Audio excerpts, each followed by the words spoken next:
আসসালামু আলাইকুম। আজ আমি আপনাদের তৈরি করে দেখাবো খাজা।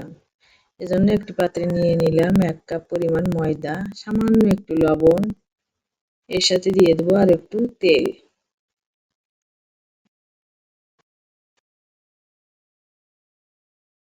তেল দিয়ে আমরা আটাটা ভালো করে মিশিয়ে নেব।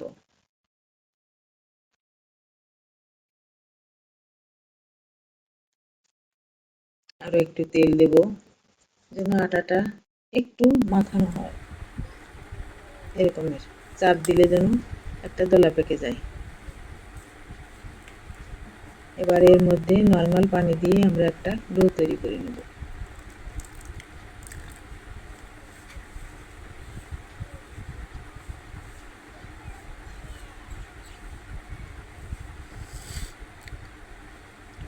অল্প অল্প পানি দিয়ে ডোটা তৈরি করতে হবে, তা না হলে নরম হয়ে যেতে পারে।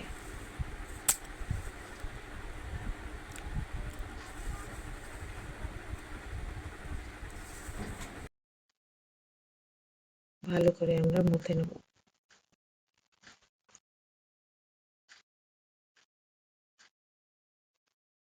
আমাদের মোথা শেষ। এবার 10 মিনিটের জন্য রেস্টে রেখে দেব। এবার আমরা তৈরি করতে দেব শিরা। একটি পাত্রে নিয়ে নিলাম 1 কাপের চেয়ে একটু কম চিনি আর সেই সমপরিমাণ পানি।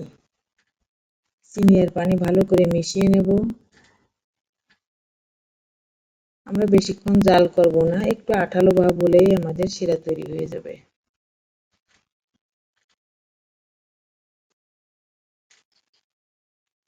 এবার দেখিয়ে দিচ্ছি আমাদের শিরাটা কেমন হয়েছে। একটু আঠা আঠা হয়ে গেছে। আমাদের শিরা তৈরি শেষ।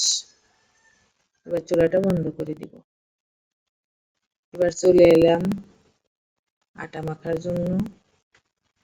এবার ভালো করে আমরা ডোটা আবারও মুথে নেব।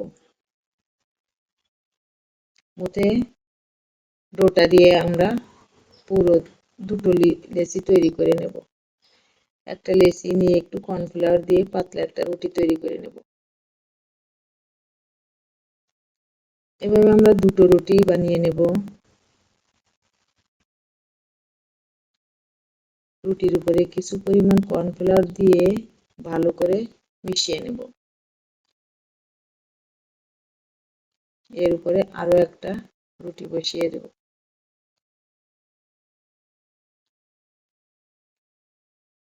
এবার আরও একটু কর্নফ্লাওয়ার দিয়ে ভালো করে মিশিয়ে নেব। এভাবে একটু চাপ দিয়ে এরপরে আমরা এক পাশ দিয়ে ঘুরিয়ে ঘুরিয়ে একটা রোলের মতো তৈরি করে নেব।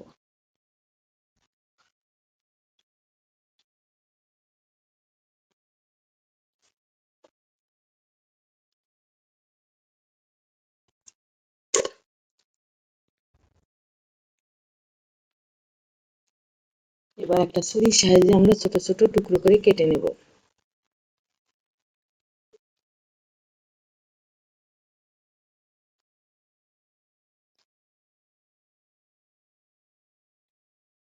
দেখেন কত সুন্দর লেয়ার হয়েছে। এবার একটা টুকরো নিয়ে আমরা আলতো হাতে একটু বেলে নেব। আরও একটা দেখিয়ে দিচ্ছি। এভাবে সবগুলো আমরা বেলে নেব। এবার ভাজার পালা। আমরা একটা কড়াইয়ের মধ্যে কিছু পরিমাণ তেল গরম করতে দিয়েছি। এর মধ্যে আস্তে আস্তে খাজাগুলো ছেড়ে দেব। একটু সময় নিয়ে খাজাগুলো ভাজতে হবে, তা না হলে উপর দিয়ে লাল হয়ে যাবে কিন্তু ভিতরে নরম থাকবে। আস্তে আস্তে একটা কাঠি দিয়ে আমরা নেড়ে চেড়ে দেব। যখন এরকমের লালচে রং ধারণ করবে তখন আমরা খাজাগুলো উঠিয়ে নেব। দেখেন কত সুন্দর লেয়ার হয়েছে। এবার উঠিয়ে সরাসরি শিরার মধ্যে দিয়ে দেব। একটু নাড়াচাড়া করে শিরাটা খাজার গায়ে ভালো করে মিশিয়ে নেব।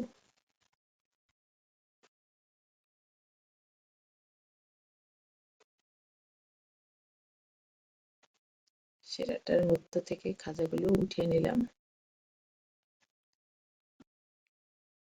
এভাবে আমরা সবগুলো খাজা ভেজে শিরার মধ্যে দিয়ে মাখিয়ে নেব।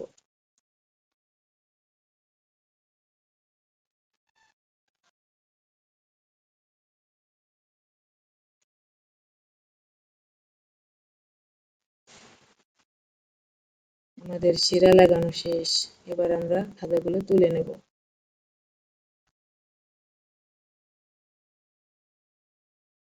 এবার আমি আপনাদের পরিবেশন করিয়ে দেখাবো। দেখেন কত সুন্দর খাজা তৈরি হয়েছে, দেখতেও কত সুন্দর আর স্বাস্থ্যকর, মজাদার। এভাবে আপনারাও তৈরি করে নিতে পারেন ঘরে থাকা উপকরণ দিয়ে খাজা।